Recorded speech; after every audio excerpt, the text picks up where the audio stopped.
अगर आपकी शादी में लगातार अड़चनें आ रही हैं, शादी के योग नहीं बन पा रहे हैं, आपने कई उपाय कर लिया है, पूजा पाठ कर लिया, लेकिन उसके बावजूद भी आपके विवाह के योग नहीं बन पा रहे हैं, आपकी जो उम्र है वो शादी की उम्र से निकलते ही जा रही है, 30 साल 35 साल या फिर उससे भी अधिक हो गई है और अभी तक आपका विवाह संपन्न नहीं हो पाया है, तो ऐसे में आपको इस वीडियो में बताया गया एक सरल सा उपाय जरूर कीजिए। इस उपाय को आपको करना है सावन महीने के किसी भी शनिवार के दिन। किसी भी शनिवार के दिन किया गया एक उपाय आपका शीघ्र अतिशीघ्र विवाह करवा सकता है। देखिए, शनिवार का दिन का जो आपका उपाय रहेगा उससे क्या होगा कि शनिदेव जो कि अपने कर्म के हिसाब से ही लोगों को फल देते हैं, शनिदेव जो होते हैं वो शिव जी के सबसे बड़े भक्त माने जाते हैं और सावन का पूरा ही महीना जो है वो शिव भगवान को समर्पित है। ऐसे में अगर आप शनिवार के दिन ये छोटा सा उपाय कर लेते हैं तो निश्चित रूप से आपकी शादी में जो भी अड़चनें आ रही हैं, जो भी बाधाएं आ रही हैं, चाहे फिर वो किसी के भी कारण आ रही हो, वो ज़रूर दूर हो जाती है। शादी में जो अड़चनें आती हैं वो एक कारण से नहीं आती है। हो सकता है कि आपके ऊपर पितृदोष हो, नज़र दोष हो, या फिर किसी ने आपका जो लग्न है वो बांध रखा है, या फिर हो सकता है कि आपकी कुंडली का जो सप्तम भाव है वो क्रूर ग्रहों के नक्षत्र में आ गया हो, उसमें शनि राहु केतु विराजमान हो गए हैं। ऐसे में शादी में रुकावट होना स्वाभाविक बात है। शनि ग्रह जो होता है अगर आपकी कुंडली में प्रतिकूल प्रभाव डालता है तो आपके शुभ कार्य में रुकावट आ जाती है, आप जो भी कार्य करने जाते हैं उसमें अड़चन आती ही है। तो ऐसे में आप शनिवार के दिन यह उपाय जरूर कीजिए, जिससे कि अगर आपकी कुंडली के ग्रह प्रतिकूल होंगे जिससे कि विवाह के योग नहीं बन पा रहे हैं तो आप इस उपाय को करने से आपकी विवाह के उपाय बनने लगते हैं। और सिर्फ एक ही दिन आपको यह उपाय करना है, एक दिन के उपाय से ही आपको दूसरे शनिवार इस उपाय को करने की ज़रूरत नहीं है। आप देखेंगे कि एक ही शनिवार के उपाय से आपको इतना अच्छा इसका फल मिलेगा कि आपके विवाह के जो योग हैं वो बनने लगते हैं। कई बार ऐसा होता है कि हमारे घर में शादी के रिश्ते तो बहुत आते हैं, लेकिन जो रिश्ते होते हैं वो हमारे लेवल के नहीं होते हैं। हमें सामने वाला जो व्यक्ति है वो पसंद नहीं आता है, या फिर कई बार हमें रिश्ते पसंद आते हैं, हम चाहते हैं कि सामने वाले इंसान से मेरी शादी हो जाए, लेकिन जो सामने वाला है वो पॉजिटिव रिस्पॉन्स नहीं देता है और आपके विवाह के योग नहीं बन पाते हैं, रिश्ता जो है बार बार टूट जाता है।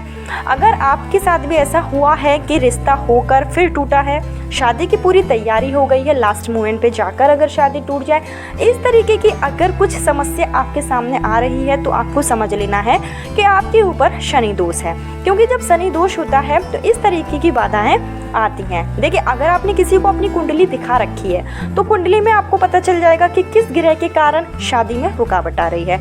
लेकिन अगर आप कुंडली वगैरह के बारे में ज़्यादा नहीं जानते हैं, आपने किसी को भी कुंडली नहीं दिखाई है, तो आपको शनि दोष के निवारण के लिए यह उपाय शनिवार के दिन जरूर करना चाहिए। सावन के महीने में आपको यह उपाय करना है जो कि बहुत ही सरल है। इस उपाय को जो बच्चे हैं वो स्वयं अपने विवाह के लिए कर सकते हैं, लड़के हैं या लड़कियां, जो भी विवाह के इच्छुक हैं, जिनकी शादी में परेशानी आ रही है वो स्वयं इस उपाय को कर सकते हैं।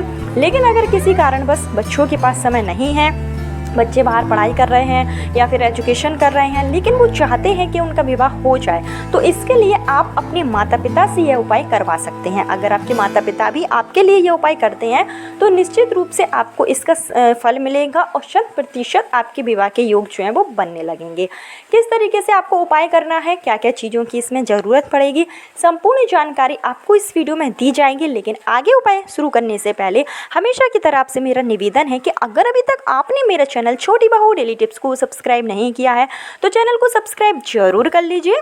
वीडियो पसंद आए तो लाइक कीजिए और कमेंट बॉक्स में हर हर महादेव या जय मां लक्ष्मी जरूर लिखिए, जिससे कि सावन के महीने में मां लक्ष्मी की कृपा आप पर बरस सके और भोलेनाथ का आशीर्वाद भी आपको प्राप्त हो सके।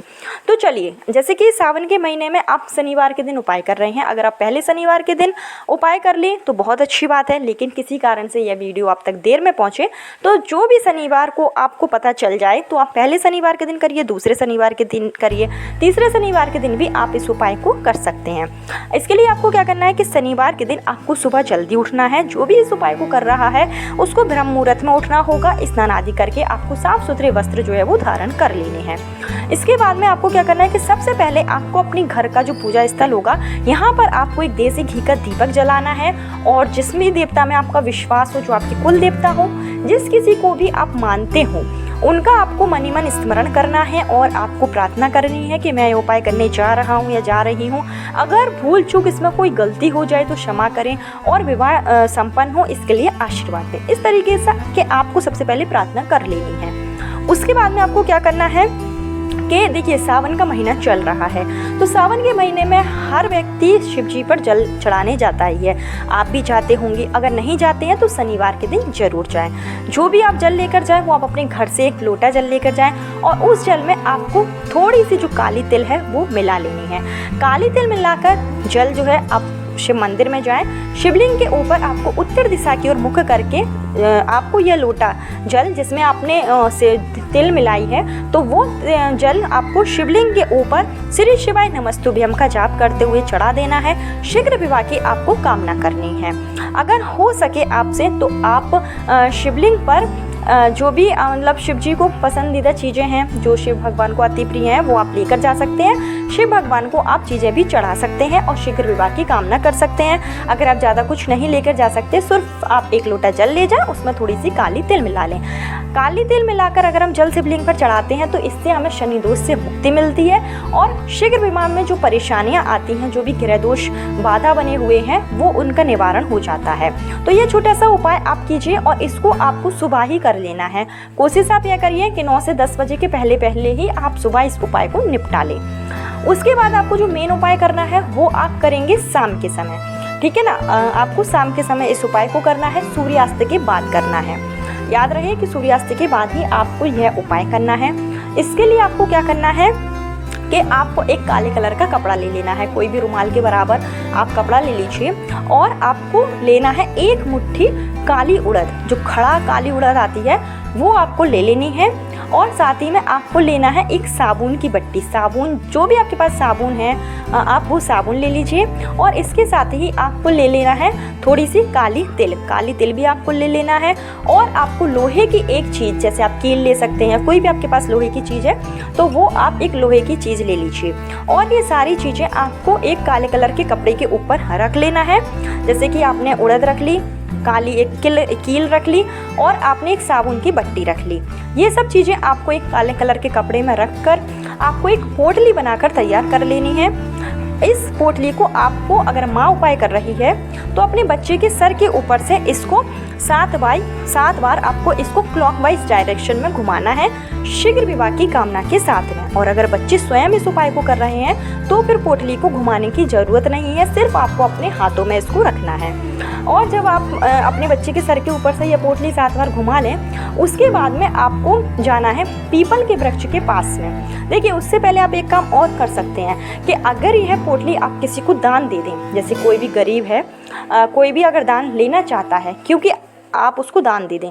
लेकिन आज के ज़माने में कोई भी व्यक्ति किसी की दी हुई चीज़ नहीं लेना चाहता है, कोई दान नहीं लेता है, तो उस स्थिति में आपको क्या करना है कि उस स्थिति में आपको पीपल के पेड़ के पास जाना है। आपके घर के आसपास कहीं पर भी पीपल का पेड़ हो तो वहाँ पर जाकर आपको यह पोटली ले जाना है और इस पोटली को आपको खोलकर वहाँ पर रख देना है। साथ ही साथ सरसों के तेल का एक दीपक पीपल के पेड़ पर आप जरूर जलाएं और वहाँ पर थोड़ी देर बैठकर आपको या तो शनि चालीसा का पाठ करना है या तो आप ओम शनि शनिचराय नमः इस मंत्र का 11, 21 या 108 बार जाप कीजिए। साथ ही साथ पीपल के पेड़ की 7 बार परिक्रमा कीजिए शीघ्र विवाह की कामना के साथ। ऐसा करने से एक तो आप पर शनिदेव की कृपा होगी, दूसरा गुरु भगवान की भी आप पर कृपा होगी और तीसरा जो भी पितृदोष होगा वो समाप्त होगा। तो सावन के महीने के शनिवार के दिन अगर आप एक छोटा सा उपाय कर लेते हैं तो निश्चित रूप से शादी के योग बनने लगते हैं और हो सकता है कि अगले लग्न में ही आपकी शादी हो जाए। देखिए मैं आपको जो भी उपाय बताती हूँ वो हमारे शास्त्रों में निहित है, हमारे कई ज्योतिषों के द्वारा लिए गए हैं। तो इन सब उपायों की मैं पुष्टि नहीं करती हूँ, लेकिन हाँ अगर आप पूरे विश्वास और श्रद्धा के साथ करते हैं तो निश्चित रूप से आपकी जो बाधाएं होती हैं, जो मनोकामना होती है वो जरूर पूरी हो जाएगी। कहा जाता है कि जो भी काम हम विश्वास के साथ करें तो उसमें हमें सफलता जरूर मिलती है। कल फिर मिलती हूँ नए वीडियो नए उपाय के साथ। जब तक के लिए राधे राधे।